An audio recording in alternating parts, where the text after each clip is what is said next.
ఒక ఊరిలో అమ్మా నాన్న, వాళ్ళిద్దరికి ఇద్దరు మగపిల్లలు.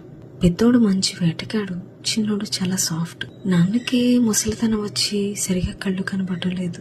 ఇంటికి పెద్దోడు కదా, ఆశీర్వాదం అడిగిద్దామని పెద్దోడిని పిలిచి అన్ని అరేంజ్మెంట్లు చేయమన్నారు. ఈలోపు ఈ మాట విన్న అమ్మ చిన్నోడిని, నీకు ఆశీర్వాదం రావాలి కదా, ముందు వెళ్ళు అనగానే చిన్నోడికి భయం వేసి, నాన్న ఏమన్నా అంటాడేమో, ఆశీర్వాదానికి బదులు శాపం వస్తే అనగానే అమ్మ, ఆ శాపం ఏదో నా మీదకి వస్తుంది, నువ్వు వెళ్ళు అన్నారు. లోకంలో ఉన్న అమ్మే తన కొడుకు ఆశీర్వాదం కోసం తన మీదకి శాపం వచ్చినా పర్లేదనుకుంది.